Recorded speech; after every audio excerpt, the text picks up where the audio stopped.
Magandang araw po sa inyong lahat. Ako po si Rina. 10 taon na kaming kasal ni Eman.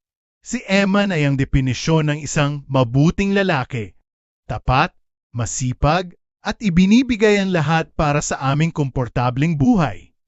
Pero sa likod ng magandang bahay at mga mamahaling kagamitan, may isang bahagi ng aking pagkatao na unti-unting namamatay.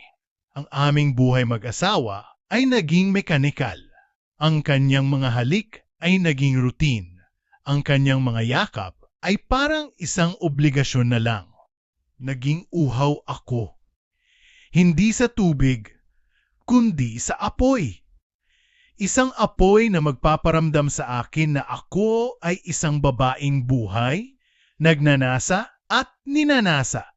Hindi ko alam na ang apoy na yon ay dala ng kanyang matalik na kaibigan na si Victor. Si Victor ay kabaligtaran ni Eman. Siya ay matikas, may mga matang tila laging may hinahanap at may boses na kasing lalim ng gabi. Tuwing bumibisita siya sa amin, nararamdaman ko ang kakaibang kaba. Isang kaba na hindi ko maipaliwanag, ngunit unti-unting lumalaki sa aking dibdib. Isang Sabado ng gabi, inimbita ni Eman si Victor para sa isang munting inuman sa aming veranda. "Mrs., gawan mo naman kami ng pulutan," sabi ni Eman habang nakangiti. Hindi niya alam na ang gabing iyon ang magiging simula ng pagguho ng aming pundasyon. Nagsuot ako ng isang manipis na sutlang pambahay. Hindi ko alam kung bakit pero gusto kong mapansin ako ni Victor. Habang naglalakad ako pabalik-balik para magdala ng yelo at pagkain, nararamdaman ko ang kanyang mga mata. Hindi iyon tingin ng isang kaibigan. Iyon ay tingin ng isang lalaking nagnanakaw ng bawat kurba ng aking katawan. Mabilis na lasing si Eman. Dahil sa pagod sa trabaho at sa tindi ng alak, hindi nagtagal ay bumagsak ang kanyang ulo sa mesa. "Lasing na si pare," tawa ni Victor. Pero ang kanyang tawa ay walang halong biro. May kakaibang kislap sa kanyang mga mata. "Rina, tulungan na kita!" Alok ni Victor nang tangkain kong ligpitin ang mga baso. Habang inaabot ko ang isang bote, sadyang idiniit ni Victor ang kanyang kamay sa akin. Ang init ng kanyang balat laban sa akin ay parang kuryenteng gumising sa bawat hibla ng aking laman. Hindi ako lumayo. Sa halip, naramdaman ko ang pag-akyat ng init sa aking mga pisngi. Ang aking katawan na matagal nang tuyot sa atensyon ay tila sumisigaw ng, "Sige pa!" "Alam mo, Rina," bulong ni Victor habang lumalapit sa aking tainga, "matagal na kitang pinagmamasdan. Sayang ka kay Eman. Hindi kanya alam pasayahin gaya ng nararapat sa'yo." Ang kanyang hininga na amoy alak at tabako ay lalong nagpainit sa aking nararamdaman. Ang bawat salita niya ay tila lason na masarap lunukin. Ang aking kapusukan, isang salitang kinatatakutan kong aminin, ay sumabog sa aking sistema. Naramdaman ko ang panghihina ng aking mga tuhod. Dinala namin si Eman sa sofa sa sala. Habang mahimbing ang tulog ng aking asawa, ilang pulgada lang ang layo, hinawakan ni Victor ang aking baywang. Ang haplos niya ay mapangahas, walang pasintabi, at puno ng kumpiyansa. "Gusto mo ito, di ba?" hamon niya. Hindi ako nakapagsalita. Ang tanging nagawa ko ay ang tumitig sa kanya, habang ang aking paghinga ay bumibilis. Ang bawat haplos niya sa aking balat ay nagdudulot ng kakaibang panginginig. Ang aking katawan ay naging isang instrumentong uhaw sa kanyang tugtog. Doon, sa dilim ng aming bahay, habang ang asawa ko ay nasa kabilang ng silid, hinayaan kong lamunin ako ng tukso.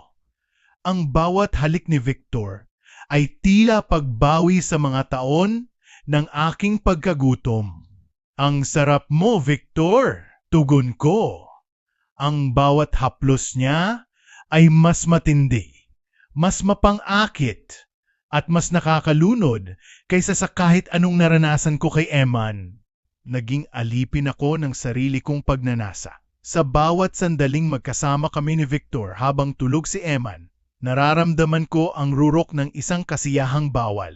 Ang takot na mahuli ay lalong nagpapatindi sa nararamdaman ko. Ang bawat kilos namin ay kailangang tahimik, kailangang nakatago, ngunit sa loob ko ay may isang bagyong humahampas.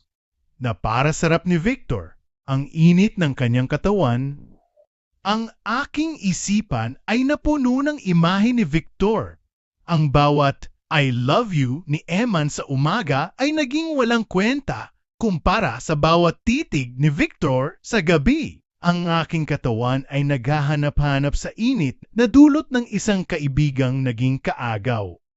Nang matapos ang gabi at umalis si Victor, naiwan akong nakatayo sa tabi ng natutulog na si Eman. Ang amoy ni Victor ay nakakapit pa rin sa aking balat. Ang aking puso ay tumitibok ng mabilis, hindi dahil sa takot, kundi dahil sa adrenaline ng naganap na pagtataksil. Tumingin ako sa asawa ko. Isang mabuting tao, pero isang taong hindi kayang ibigay ang apoy na hinahanap ko. Doon ko napagtanto na ang pagkakasala ko ay hindi lang dahil kay Victor, kundi dahil sa sarili kong pagkauhaw na ako mismo ang nagukay. Ngayon, sa bawat pagkakataon na magsasama silang muli para sa isang inuman, hindi na ako ang dating Rina na tahimik na nagsisilbi. Ako na ang babaeng may lihim ng ngiti, ang asawang tapat sa paningin ng mundo, pero nag-aapoy sa pagnanasa sa likod ng mga saradong pinto. Ang kumpare ni Eman ang naging susi sa isang bahagi ng aking pagkatao na ayaw ko nang itago, kahit alam kong ang dulo nito ay isang malaking bangin. Narito ang pagpapatuloy at ang kasukdulan ng kwento ni Rina. Sa bahaging ito, ang tensyon sa pagitan ng pagnanasa at ng panganib ay aabot sa puntong halos gumuho ang lahat. Ang gabi ay tila walang katapusan. Sa loob ng aming silid, habang ang anino ng buwan ay sumisilip sa mga kurtina, ang bawat sandali ay puno ng pagnanasa. Si Victor ay tila isang bagyong hindi humuhupa. Sa bawat haplos niya, nakakalimutan ko ang mundong nasa labas ng pintuan. Ang aking libog ay naging isang apoy na kumakain sa aking bait. Victor, dahan-dahan, bulong ko, habang ang aming mga katawan ay nagtatagpo sa isang mapanganib na ritmo. Ang bawat ungol ko ay pilit kong ibinabaon sa kanyang balikat. Takot na ang bawat tunog ay umabot sa sala, kung saan nahihimbing ang aking asawa. Ngunit sa gitna ng aming pagtatalik, narinig namin ang isang tunog na nagpatigil sa tibok ng aming mga puso. Kalabog, ang tunog ng bumagsak na baso mula sa sala. Sinundan ito ng mabibigat at pasuray-suray na hakbang. Rina? Mrs., nasan ka? Ang boses ni Eman. Paos, lasing at papalapit sa pinto ng kwarto. Parang binuhusan kami ng nagyeyelong tubig. Mabilis na kumalas si Victor. Sa gitna ng dilim at kaba, nagkukumahog siyang hanapin ang kanyang damit sa sahig. Ang bawat segundong dumadaan ay parang isang taon. Ang pinto ay nagsimulang gumalaw. Ang pihit ng doorknob ay tumunog ng tuyo. Rina, bakit nakakuntse ang pinto? Ungol ni Eman mula sa labas. Mabilis na tumalon si Victor sa gilid ng bintana. Bit-bit ang kanyang sapatos at polo. Sa isang iglap, nawala siya sa dilim ng hardin. Ako naman ay mabilis na nagsuot ng duster, ginulo ang aking buhok para magmukhang bagong gising, at huminga ng malalim bago binuksan ang pinto. Binuksan ko ang pinto at bumulaga ang lasing na mukha ni Eman. Sumandal siya sa hamba ng pinto, naniningkit ang mga mata sa liwanag.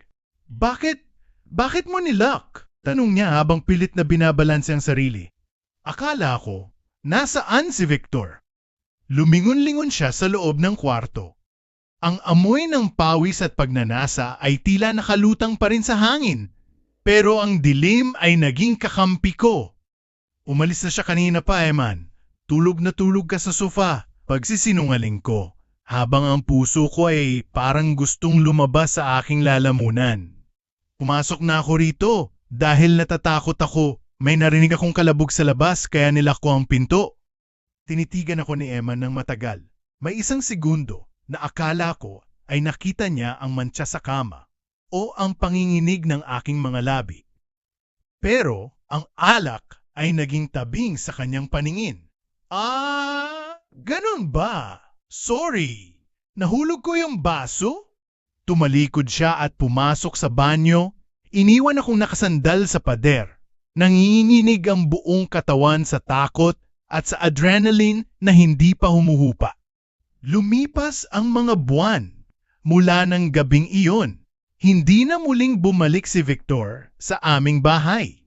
Isang text lang ang tinanggap ko mula sa kanya kinabukasan. Masyadong malapit yun, Rina. Hindi natin pwedeng ulitin. Si Eman ay nanatiling asawa ko. Patuloy pa rin ang aming perpektong buhay sa mata ng iba. Pero sa tuwing titingin ako sa kanya, hindi na pagmamahal ang nararamdaman ko, kundi ang isang matinding pait ng lihim. Ang bawat haplos niya ay naging paalala ng init na naramdaman ko sa bisig ng kanyang kaibigan. Ang aking libog, na akala ko ay magbibigay sa akin ng buhay, ay siya palang unti-unting pumapatay sa aking kaluluwa. Ang bawat tawa ni Eman ay naging parang latigo sa aking konsensya. Sa huli, nakuha ko ang apoy na hinahanap ko. Pero sa proseso, sinunog ko ang tanging bagay na totoo sa buhay ko. Ang tiwala ng isang lalaking walang ibang ginawa kundi mahalin ako. Ako si Rina, ang asawang tapat sa paningin ng mundo, pero isang anino ng pagsisisi sa sarili kong tahanan. Ang apoy ay nawala na, pero ang abo ay habang buhay na mananatili sa aking mga palad. Dito nagtatapos ang aking kwento. Salamat po sa pakikinig.